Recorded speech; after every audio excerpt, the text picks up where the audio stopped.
Vamos a abrir, hermanos, la escritura en el Evangelio según San Lucas, capítulo número 22, hermanos.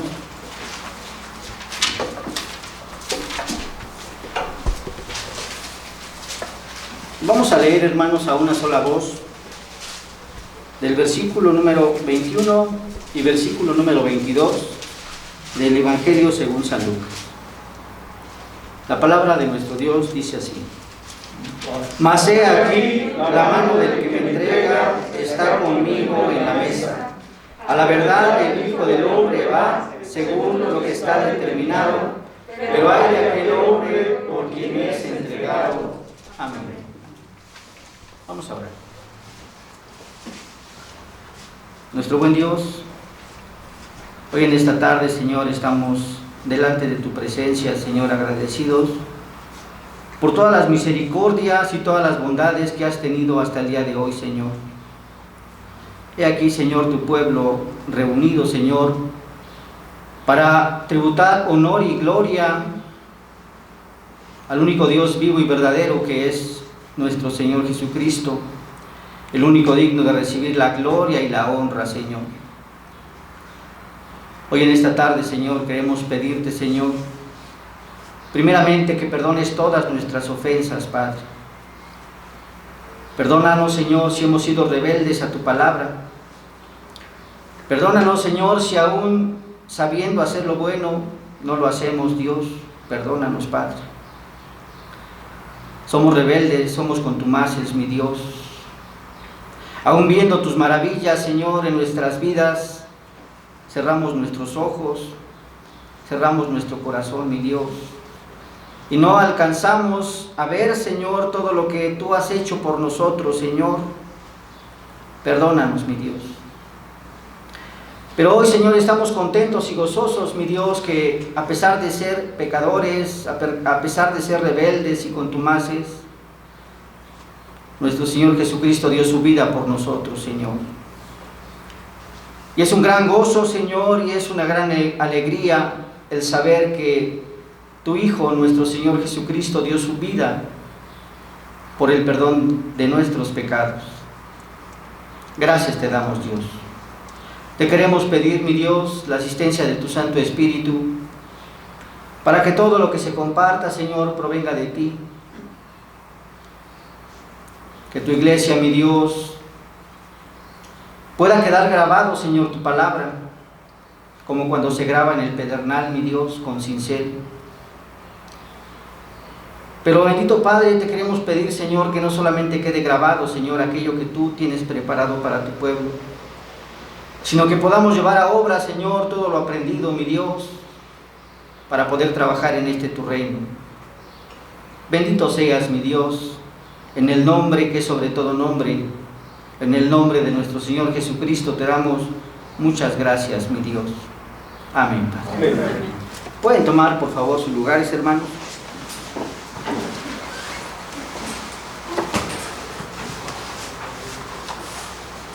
Bien, hermanos, este día es un día muy importante.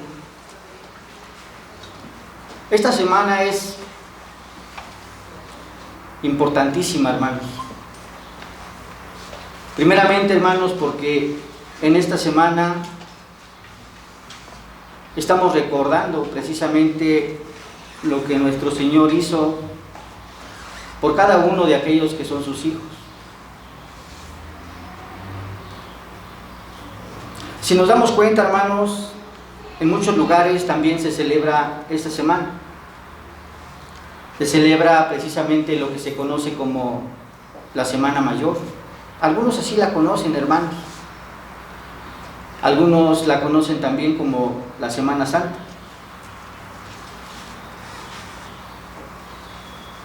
Pero debemos comprender, hermanos, los hechos que sucedieron en esta semana, que son los que nosotros debemos de recordar. No fijarnos tanto en el día, ni fijarnos tanto en la fecha, sino nosotros debemos centrar nuestra atención en lo que nuestro Señor Jesucristo hizo por nosotros. Debemos ver de una forma clara, hermanos, precisamente, que en esta semana, hermanos, estamos recordando lo que nuestro Señor Jesucristo hizo en la cruz. Y que ciertamente nuestro Señor Jesucristo padeció, y después de padecer, dice la palabra de nuestro Dios,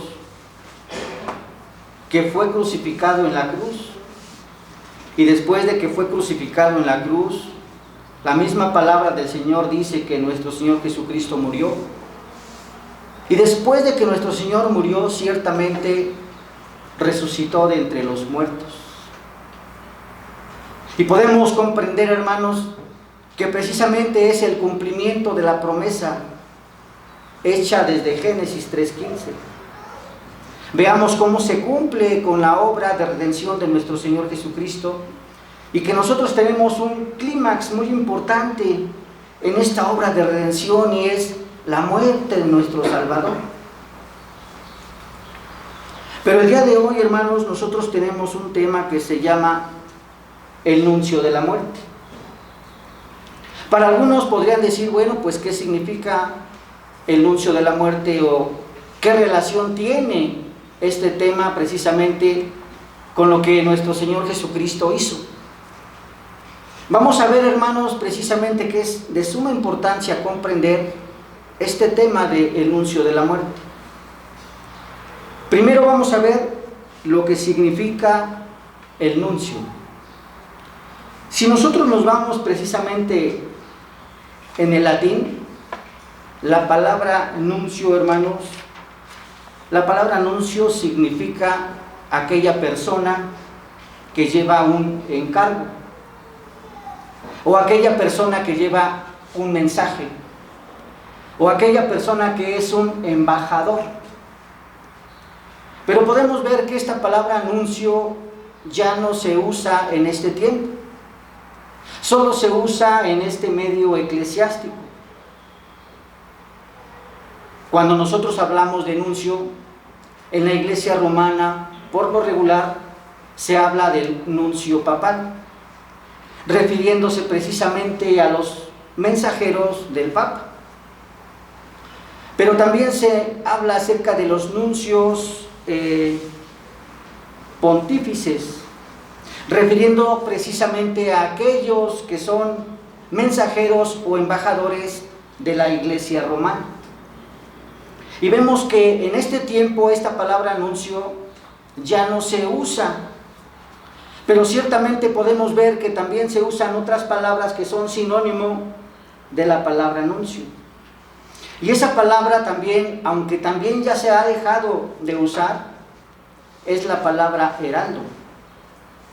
Para poder comprender lo que una persona es como heraldo, debemos irnos precisamente a la época de los reyes para poder comprender lo que un heraldo hacía.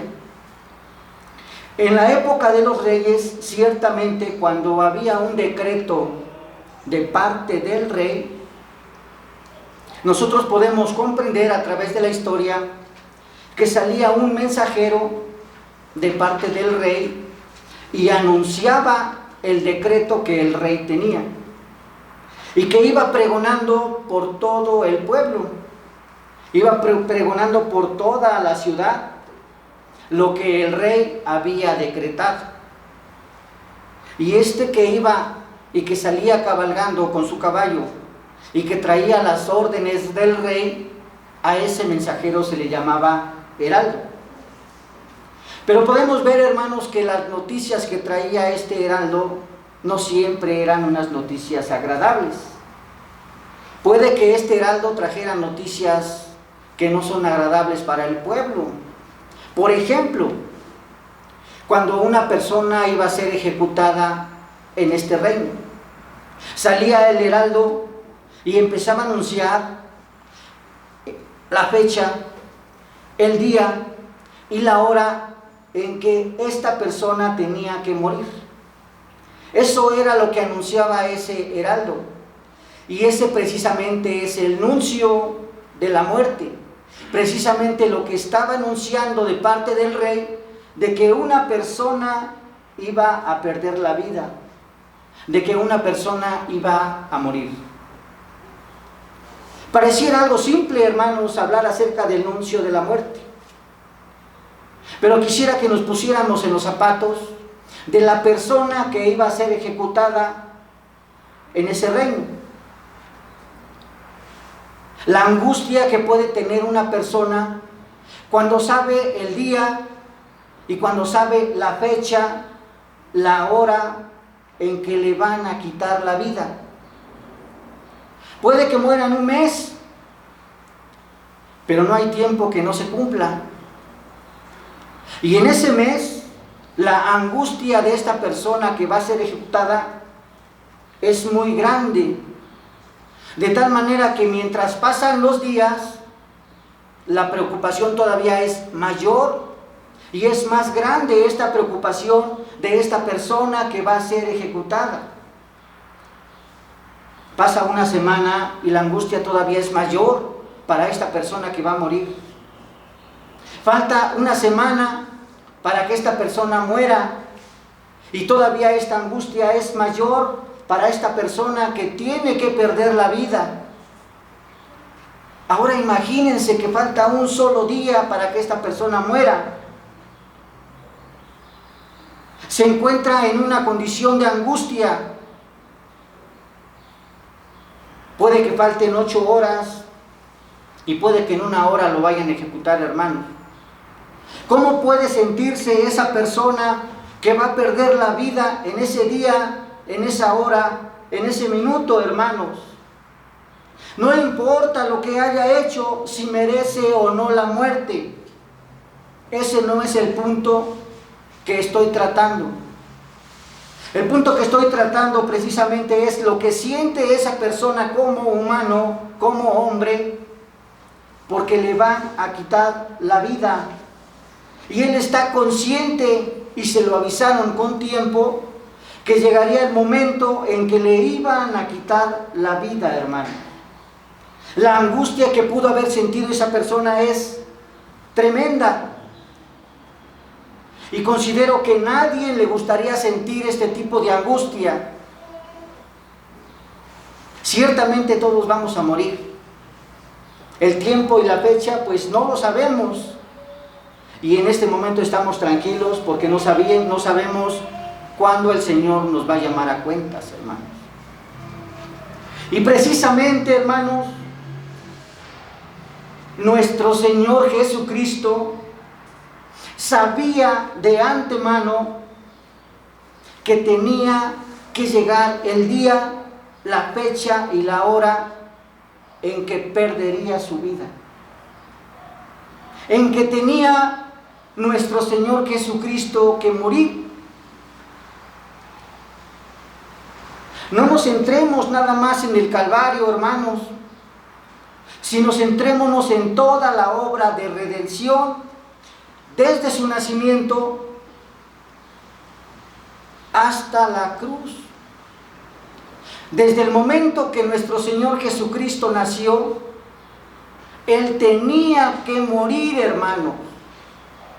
Cuando se encontraba en la transfiguración, si nosotros leemos la Escritura, hermanos, podemos encontrar que antes de que la transfiguración sucediera, nuestro Señor Jesucristo le había anunciado a sus discípulos que era necesario que Él muriera.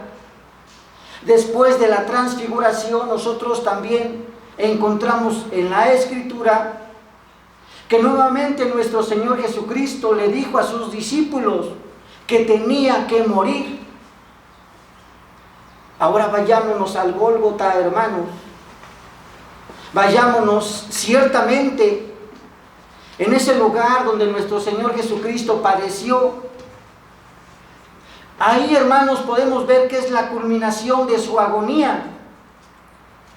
Pero la agonía, hermanos, comenzó desde el momento que nuestro Señor Jesucristo sabía que tenía que morir, hermanos. Y ciertamente este tema, hermanos, el nuncio de la muerte, trae 3 personajes que son importantes y que anuncian precisamente la muerte de nuestro Señor Jesucristo, hermano. Estos tres nuncios, hermanos, son los siguientes. El primer nuncio de la muerte es Judas Iscariote. El segundo nuncio de esta muerte es precisamente Satanás. Y el tercer nuncio de esta muerte es precisamente Dios Padre. Vamos a ver uno por uno, hermanos. Nosotros nos encontramos primeramente con el primer nuncio de la muerte, que es Judas Iscariote. El pasaje de la Escritura que nosotros acabamos de leer, hermanos, es muy claro. Y nosotros nos encontramos con nuestro Señor Jesucristo y nos encontramos con los discípulos que se encontraban, hermanos, celebrando la Pascua. Estaban teniendo una celebración. Nosotros leemos a través de la Escritura, hermanos, que había una buena comunión entre ellos, hermanos.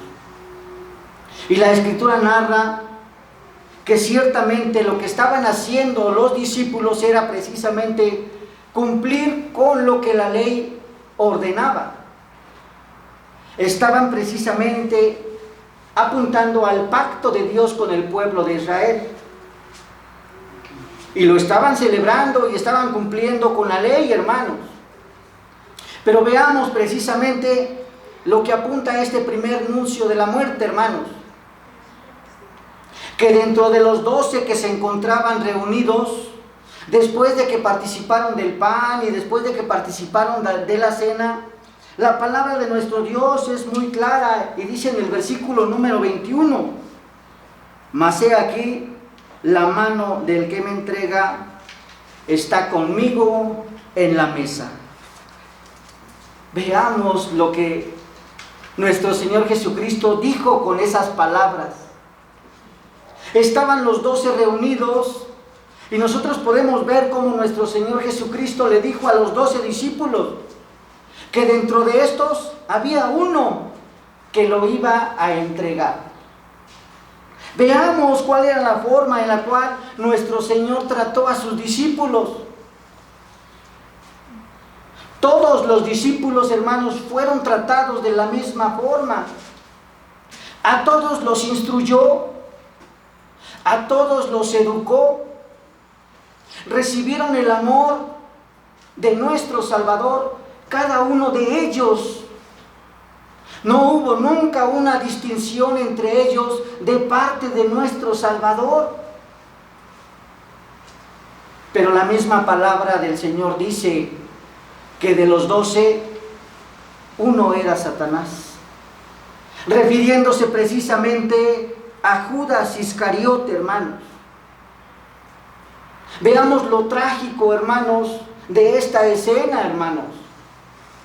Aquel a quien nuestro Señor Jesucristo amaba, lo tenía que entregar, y lo entregaba por unas cuantas monedas de plata. Dice la palabra de Dios el precio de su amado. Amaba a nuestro Señor Jesucristo, estaba con Él, fue instruido de una forma personal por el Salvador, y aún así nosotros nos encontramos que se encontraba a la mesa con el que lo iba a entregar. Para poder comprenderlo, hermanos, veamos precisamente lo que pasa en un hogar. Nosotros como padres de familia, hermanos, amamos a nuestros hijos. A nuestros hijos los educamos, a nuestros hijos los queremos, a nuestros hijos les damos lo necesario, lo que ellos necesitan. Los alimentamos, los instruimos, los llevamos a las mejores instituciones, los traemos a la iglesia a que conozcan del Señor. Hay una instrucción personal de los padres hacia los hijos, de tal manera que nosotros como padres amamos a nuestros hijos. Pero imagínense, hermanos, en una familia cuando el propio hijo es el que traiciona al padre. A pesar de todo ese amor que le dio al Padre a su Hijo, el Hijo traicione al Padre. Y hay hijos que hasta los despojan de sus propias posesiones y los sacan a la calle, hermanos. Así hay hijos, hermanos, tan ingratos en este tiempo, hermanos. Pero podemos ver precisamente, hermanos, que nuestro Señor Jesucristo fue precisamente amado por el Padre. El Padre amaba tanto a nuestro Señor Jesucristo, así como nuestro Señor Jesucristo amaba a sus discípulos. Y veamos esta traición tan fuerte de sus discípulos hacia su Señor que lo amaba. Judas Iscariote, hermanos, es precisamente el primer nuncio de la muerte. Porque a pesar de que el Señor amaba a Judas Iscariote, podemos ver esta gran traición que hizo Judas Iscariote hacia su Señor, aquel que lo había instruido, aquel que salía con él a orar, aquel que había visitado todo Israel junto con su Salvador, aquel que había sido instruido por nuestro Señor Jesucristo, ahora lo estaba entregando, hermanos. Parece algo sencillo, hermanos, pero ciertamente la traición más fuerte es de aquel a quien tú amas, a tu amigo, aquel quien diste tu vida por él y te desviviste por él para que estuviera bien, que te dé una puñalada por la espalda y que te entregue. Pero podemos ver, hermanos, ciertamente que este Judas Iscariote pertenecía ciertamente a los 12 discípulos que nuestro Salvador había escogido. Podemos ver ciertamente que este Judas Iscariote tuvo todos los beneficios igual que los otros 11 apóstoles. Entonces, hermanos, la pregunta es, ¿por qué entonces Judas Iscariote entregó a nuestro Salvador? ¿Por qué entregó a nuestro Señor Jesucristo? La respuesta es muy sencilla, hermanos. Primero, podemos comprender la degeneración de la raza humana, hermanos. Ciertamente cuando se encuentran en una condición de miseria, en una condición de pecado, el hombre se va degenerando, de tal manera que se deprava más y más.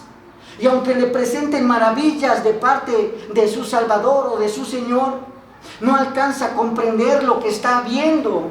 Y el hombre se deprava de una forma tremenda.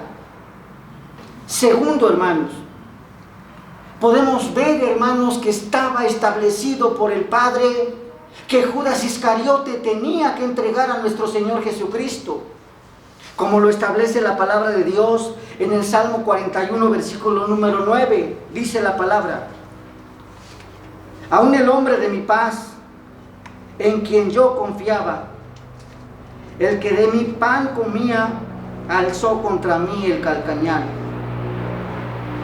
Podemos ver ciertamente que en ese momento se estaba cumpliendo lo que Judas Iscariote tenía que hacer. Y veamos precisamente lo que nos dice la palabra de nuestro Dios en el Evangelio según San Juan, capítulo 13, versículos 26 al 27. Dice la palabra de nuestro Dios: respondió Jesús: a quien dé el pan mojado, aquel es. Y mojando el pan, lo dio a Judas Iscariote, hijo de Simón. Y después del bocado, Satanás entró en él. Entonces Jesús le dijo: lo que vas a hacerlo, hazlo pronto. Veamos precisamente cómo este Judas Iscariote fue el primer nuncio de la muerte. Ciertamente nosotros podemos ver que este Judas Iscariote era amado por el Señor, pero ya había estado establecido que Judas Iscariote tenía que entregar al Salvador, tenía que entregar a nuestro Señor Jesucristo, porque había sido decretado por el Padre. El segundo anuncio de la muerte, hermano. El segundo anuncio de la muerte precisamente es Satanás, hermano. Si nosotros nos vamos a la Escritura, hermanos, podemos ver que siempre Satanás estuvo acechando al Señor. En toda su obra de redención estaba Satanás encima de nuestro Señor Jesucristo. Y más cuando se acercaba la pasión de nuestro Señor. Nosotros podemos leer en la Escritura, ciertamente en el Evangelio según San Juan, capítulo 14, versículo número 30, que dice así la palabra del Señor: no hablaré ya mucho con vosotros, porque viene el príncipe de este mundo y él nada tiene que ver en mí. Podemos ver precisamente, ciertamente, que el príncipe de este mundo es Satanás. Y nosotros podemos ver que Satanás desde el principio ha sido padre de mentira. Siempre ha engañado. Él por naturaleza es engañador. Podemos ver ciertamente que Satanás siempre ha reprimido todas las cosas buenas de parte del hombre. Satanás siempre está presente en todo aquello que es en contra de Dios. Y podemos ver ciertamente que ahora Satanás es el segundo anuncio de la muerte, hermanos. Y podemos ver cómo actúa Satanás, hermanos. Siempre tratando de destruir la obra del Señor. La palabra de nuestro Dios en el Evangelio según San Mateo, capítulo 16, del 21 al versículo 23, dice así, hermanos. Mateo 16, del 21 al 23.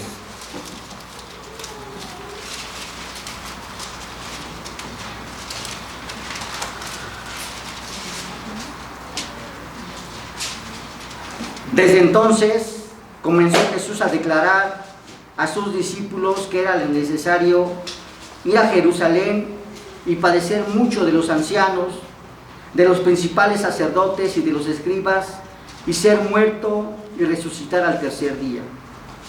Entonces Pedro, tomándole aparte, comenzó a reconvenir, diciéndole: Señor, ten compasión de ti, en ninguna manera esto te acontezca. Pero él, volviéndose, dijo a Pedro: quítate de delante de mí, Satanás, me eres tropiezo, porque no pones la mira en las cosas de Dios, sino en los hombres. Podemos ver, hermanos, ciertamente lo que estaba haciendo Satanás en este momento. Estaba actuando precisamente en Pedro. Nuestro Señor Jesucristo le estaba diciendo a sus discípulos que era necesario que Él padeciera, que fuera entregado a las autoridades eclesiásticas. Y después de que fuera entregado a las autoridades eclesiásticas, era necesario que Él padeciera y que fuera muerto y que al tercer día resucitara de entre los muertos. Pero Pedro, muy bondadoso, le estaba diciendo a nuestro Señor Jesucristo: ten misericordia de ti, que no te suceda. Pero vemos que no era Pedro el que estaba actuando en ese momento, sino que era Satanás el que estaba atrás de él. Porque ciertamente lo que estaba establecido para nuestro Señor Jesucristo que se cumpliera, se tenía que cumplir. Y Pedro no alcanzaba a ver la obra de redención en Cristo Jesús. Y podemos ver cómo nuestro Señor Jesucristo le dijo precisamente a Pedro: quítate de mí, Satanás, porque me eres tropiezo. Y podemos ver, hermanos, precisamente Pedro, otro que se encontraba junto a nuestro Señor, otro que había sido instruido de una forma personal por nuestro Señor, que había sido alimentado, que había sido guiado, que había participado de todos los milagros y todo lo que nuestro Señor había hecho. Pedro, ahora podemos ver cómo Pedro estaba diciendo esto: que no te suceda, Señor, porque no alcanzaba a ver la obra de redención en Cristo Jesús. Y ciertamente, hermanos, en este tiempo nos estamos dejando llevar simplemente por sentimentalismos, por emocionalismos, hermanos. Y hay muchos pastores en diferentes iglesias que abusan de este emocionalismo y sentimentalismo y no alcanzan a ver la obra de redención completa de nuestro Salvador. Podemos ver ciertamente que en este tiempo hay pastores que se paran en los púlpitos y que llevan a la congregación a los sentimentalismos y hasta se les escurren las lágrimas de todo lo que nuestro Señor hizo. Pero ese no es el punto central. El punto central al cual debe ser llevada la iglesia es precisamente a la obra de redención de nuestro Señor Jesucristo. Ese es el punto central, hermanos. No ser llevado a un sentimentalismo como en muchos lugares están sucediendo en este momento. En muchos lugares son llevados por las emociones. En muchos lugares ciertamente hasta les proyectan una película, La Pasión de Cristo. Sí padeció, hermanos. Ciertamente padeció como un hecho histórico, pero no alcanzan a ver el fin de la obra de redención de nuestro Salvador, hermanos. Vemos cómo Satanás actúa en Pedro, hermanos. Y no nada más en ese momento trató de destruir la obra de nuestro Salvador, sino que más adelante nosotros nos encontramos a Pedro, después de que nuestro Señor Jesucristo fue tomado preso. Vemos a Pedro negando a nuestro Salvador, hermanos. Vemos a Pedro ciertamente diciendo: yo no lo conozco. A pesar de todo lo que el Señor había hecho con Pedro, nos encontramos a este Pedro negando a nuestro Señor Jesucristo. Y no solamente Pedro, hermanos, sino podemos ver ciertamente que el mismo pueblo, cuando nuestro Señor Jesucristo ciertamente se encontraba con Pilato, se encontraba el pueblo de los judíos, se encontraban las autoridades eclesiásticas, refiriéndome al sacerdote, a los escribas, a los fariseos, y en ese momento estaban diciendo: crucifícale, que muera. Y podemos ver ciertamente la palabra de nuestro Dios dice: a lo suyo vino, y los suyos no lo recibieron, los suyos no lo reconocieron. Pero podemos ver ciertamente que el que se encuentra atrás de todo eso, hermanos, es precisamente el segundo nuncio de la muerte, que es Satanás, hermanos. Y en este tiempo, hermanos, en este tiempo como iglesia, decimos que amamos al Señor. En este tiempo como iglesia ya nos hemos bautizado. En este tiempo, hermanos, como iglesia participamos de los sacramentos del Señor. Y decimos: sí, creemos en el Señor, creemos en Jesús como nuestro Señor y Salvador, hermanos. Pero la palabra de Dios no se equivoca. La palabra de Dios dice: este pueblo de labios me adora, pero su corazón está lejos de mí, hermanos. En realidad amamos al Señor, en realidad amamos a nuestro Salvador, o también está atrás de nosotros este segundo anuncio de la muerte, guiándonos, hermanos, haciendo lo incorrecto delante de los ojos de Dios. Analicémonos, hermanos, de una forma clara, si en realidad estamos siguiendo al Salvador de una forma correcta, haciendo la voluntad de Dios, hermanos. El tercer nuncio de la muerte. El tercer nuncio de la muerte precisamente, hermanos, es Dios el Padre. Algunos podrían preguntar: ¿cómo va a ser el Padre el tercer nuncio de la muerte? Así es, hermanos. El tercer nuncio de la muerte es Dios Padre. Y quisiera llevarlos directamente a la cruz.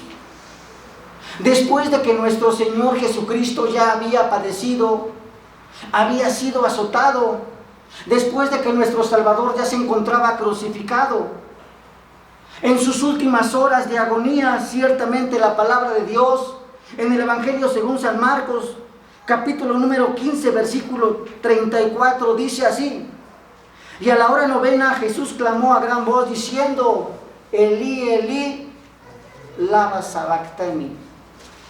Señor, Señor, ¿por qué me has desamparado? Estas palabras, hermanos, que estaba dando nuestro Salvador, eran unas palabras de agonía. Ya había padecido todo. Había padecido por los pecados de su pueblo. Y se encontraba en ese momento clamando a su Padre: Elí, Elí, lama sabactani. Señor, ¿por qué me has desamparado? Y quisiera compararlo, hermanos, con lo que estaba sucediendo, con lo que le dijo el Padre precisamente cuando nuestro Señor Jesucristo fue bautizado, o en la transfiguración cuando el Señor le habló a nuestro Señor Jesucristo y que le dijo: este es mi Hijo amado en quien tengo complacencia. Parece un contraste completamente radical, hermanos, pero no. Ciertamente nuestro Señor Jesucristo era amado por el Padre, y no hay duda, porque era su único Hijo. No hay otro Hijo como nuestro Señor Jesucristo que Dios amara. Pero veamos, hermanos, ciertamente lo que estaba haciendo el Padre. Lo que estaba haciendo el Padre precisamente era entregar a su Hijo amado, a nuestro Señor Jesucristo, por el pecado de otro. Nuestro Señor Jesucristo no cometió pecado. Nuestro Señor Jesucristo no hizo nada incorrecto que ofendiera a su Padre. La palabra de Dios dice que aprendió obediencia desde el principio, que hizo lo recto delante de los ojos de Dios. Y ahora nos encontramos precisamente con este Padre entregando a nuestro Señor Jesucristo por el pecado de otros, hermanos. ¿Qué haríamos nosotros como padres que nos pidieran a nuestro hijo por lo malo que hizo un vecino? ¿Estaríamos nosotros dispuestos a entregar a nuestro hijo por lo que cometió otro? Ténganlo por seguro, hermanos, que no lo entregaríamos. Podríamos ser muy piadosos y decir: sí, lo entrego. No, hermano, no lo entregarías. Pero podemos ver que Dios Padre no es como nosotros. Si Dios Padre desde la eternidad decretó la redención en Cristo Jesús, se tiene que cumplir. Y para que esta redención se cumpla es necesario que nuestro Señor Jesucristo sea entregado para que muera por el pecado de su pueblo. Pero ¿qué tuvo que hacer nuestro Señor Jesucristo? Nuestro Señor Jesucristo se tuvo que someter al Padre. La palabra de nuestro Dios dice: la paga del pecado es muerte. Pero si nuestro Señor Jesucristo no hizo nada malo, nuestro Señor Jesucristo no pecó, entonces ¿cómo es que nuestro Señor Jesucristo tuvo que morir? Ciertamente nuestro Señor dio su vida por su pueblo. Nuestro Señor Jesucristo dio su vida por cada uno de nosotros. Dios detesta el pecado y la paga del pecado es muerte, es lo que dice la palabra de nuestro Dios. Y entonces vemos ciertamente la obra de sustitución de nuestro Señor Jesucristo, que nuestro Señor Jesucristo tomó nuestro lugar. El que debería haber sido crucificado somos nosotros. El que tuvo que haber padecido toda esa ira del Padre éramos nosotros.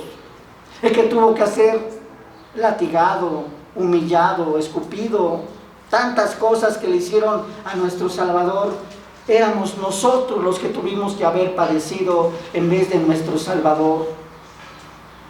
Y aún así, hermanos, Nuestro Señor Jesucristo dio su vida por nosotros, hermanos. Y podemos ver ciertamente, hermanos, toda la ira de Dios sobre nuestro Señor Jesucristo. Toda la ira, hermanos. No alcanzamos a comprender. Muchas veces, hermanos, nos cortamos un dedo, el más pequeñito de la mano, y estamos todo el día, nos duele. Y todo el día nos duele. Veamos lo que pasó a nuestro Salvador. Le colocaron una corona de espinas, hermano. Lo clavaron en la cruz. Le atravesaron los tendones, los músculos. Lo dejaron colgado en el madero. Y después de que lo dejaron colgado en el madero, también le clavaron los pies, hermanos. De tal manera que nuestro Señor no podía recargarse. Todo el peso de nuestro Salvador estaba en su cuerpo, hermanos. Imagínense el sufrimiento que padecía nuestro Salvador. Y toda esa ira que estaba destinado para la raza humana, para la humanidad, en ese momento estaba con nuestro Señor Jesucristo, hermano.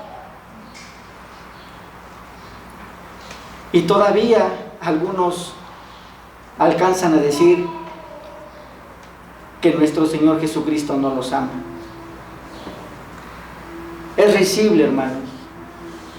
Es risible. Todo lo que nuestro Señor hizo por nosotros, lo hizo porque nos ama. Por amor a nosotros fue que lo hizo, hermanos. Y precisamente este padecimiento fue por el Padre.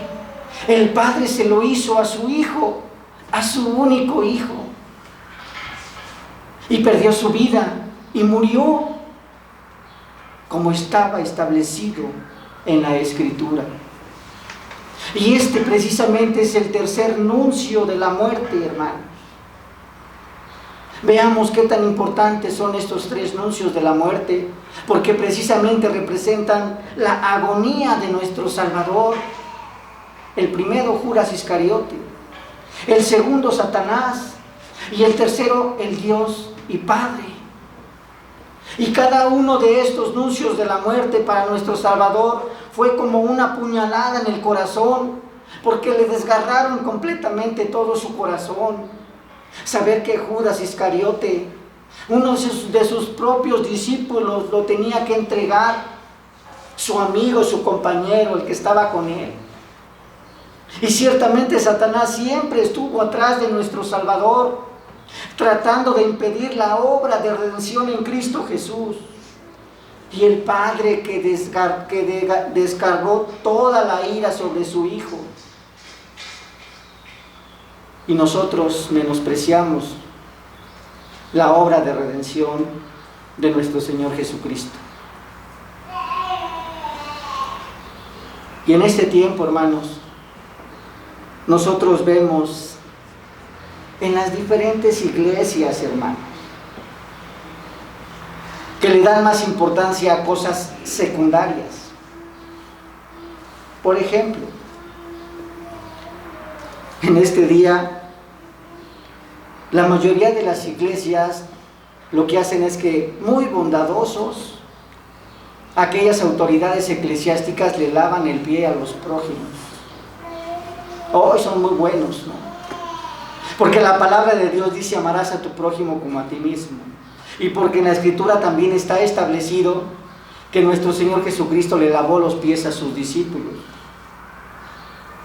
Pero pasando este momento, hermanos, en estas autoridades eclesiásticas sigue habiendo soberbia, sigue habiendo altivez, sigue habiendo desprecio por el pueblo, hermanos. Y quiero que me digan, hermanos, en dónde está establecido en la Escritura que se tiene que celebrar año por año el lavamiento de pies de los discípulos o del prójimo. No está en la Escritura, hermanos. Lo que está establecido en la Escritura como un memorial es precisamente la celebración de la cena pascual. Eso sí está establecido en la Escritura, que se conmemore año tras año. Y eso precisamente es lo que nosotros estamos haciendo, la conmemoración de la Cena del Señor. Y tenemos que explicar de una forma correcta el significado de la Cena del Señor. Pero eso que están haciendo las autoridades eclesiásticas, eso no está establecido en la Escritura que se repita año tras año. Al contrario. El compromiso, hermanos, o nuestro reto como iglesia, es que ciertamente nosotros debemos de predicar a tiempo y fuera de tiempo. Nosotros debemos de predicar la verdad. Nosotros debemos de predicar todo el consejo de Dios. ¿Y a qué me refiero con todo el consejo de Dios? A la mayoría de las iglesias no le gusta hablar del pecado y de las consecuencias. Nuestro Señor Jesucristo dio su vida por el pecado. Nuestro Señor Jesucristo dio su vida por su iglesia. Nuestro Señor Jesucristo dio su vida por sus hijos. Y la misma palabra está diciendo, Hebreos capítulo número 9, hermanos, versículo número 27. Está establecido para el hombre que muera una sola vez, y después de esto, el juicio. Eso es lo que nosotros debemos de predicarle a la iglesia, que debe de arrepentirse de sus malas obras, que debe de arrepentirse de su forma incorrecta de vivir. Porque ciertamente todos tenemos que llegar a ese momento, cuando el Señor nos llame a su presencia. Puede ser el día de hoy, hermanos, puede ser mañana, puede ser en un mes. El problema es cómo te vas a presentar delante de Dios. Como obrero aprobado, o que el Señor Jesús te diga, no te conozco, apártate de mí. Y en este tiempo, hermanos, aquellos que mueren sin Cristo, podemos ver las frases que se dicen en esos momentos nupciales, en esos momentos en que se está desarrollando la muerte de estas personas.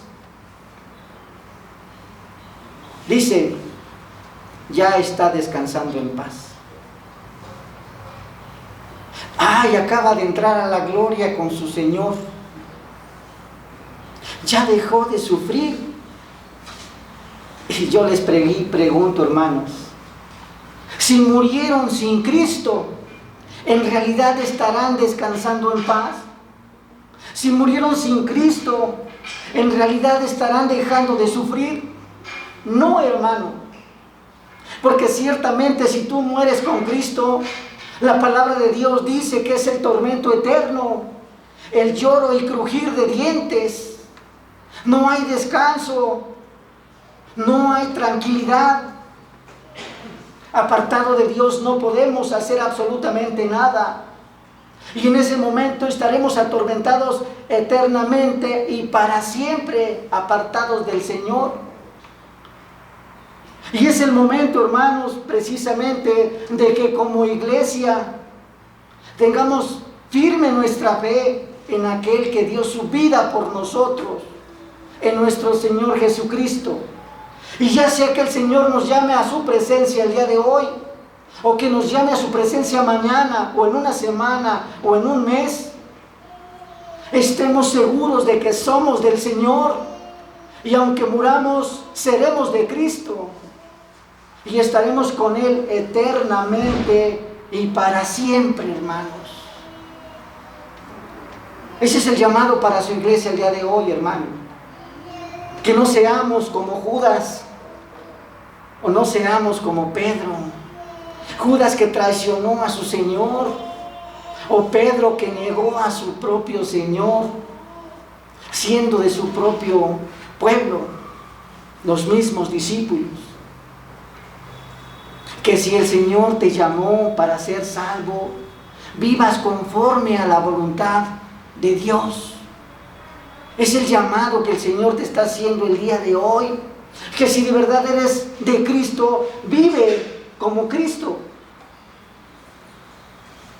Porque la palabra de Dios dice, horrenda cosa es caer en manos del Dios vivo.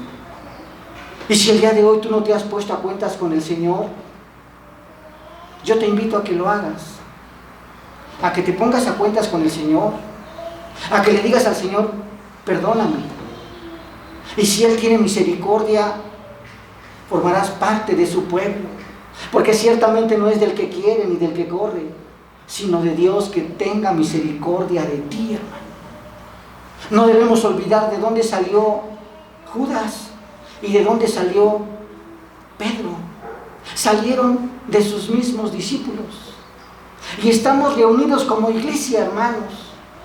No vaya a ser que alguno de nosotros seamos como Pedro o como Judas, que aunque nosotros estamos disfrutando de todos los beneficios como iglesia, nos vayamos a encontrar con un no te conozco, apártate de mí.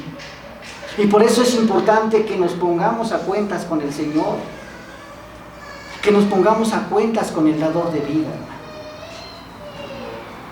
Y esto es lo que se debe de predicar en las iglesias, la verdad del Señor, que el Señor detesta el pecado. El Señor quiere que te arrepientas, pero vemos la condición del hombre que es rebelde, contumaz. Que el Señor tenga misericordia de nosotros, hermano. Y si el Señor en su misericordia nos llama al arrepentimiento, gracias a Dios. Y si el Señor no nos llama al arrepentimiento, horrenda cosa es caer en manos del Dios vivo. Vamos a orar. Bendito Dios. Hoy en esta tarde, Señor, estamos delante de tu presencia, Padre. A ti no te podemos engañar. Tú conoces lo más profundo de nuestro ser, conoces nuestro corazón, mi Dios, y sabes las intenciones que hay en nuestro corazón, Padre. Por eso, Señor, hoy en esta tarde te queremos pedir perdón, Señor, si te hemos faltado. Señor, si no hemos hecho lo recto delante de tus ojos, mi Dios, perdónanos, mi Dios. Porque cuando pecamos, mi Dios, al primero que ofendemos es a ti, Señor. Un Dios santo, 3 veces santo. Perdónanos, Padre. Ten misericordia de nosotros y no tomes en cuenta, Señor, los pecados que hemos cometido, Señor. Si te hemos faltado, Señor, ayúdanos, Señor, a recapacitar. Ayúdanos, Señor, como el buen pastor, a poder entrar nuevamente a tu redil y ser una de tus ovejas, mi Dios. Bendito sea, Señor, y alabado sea tu santo nombre. En el nombre de nuestro Señor Jesucristo te damos gracias, Dios. Amén, Padre. Amén.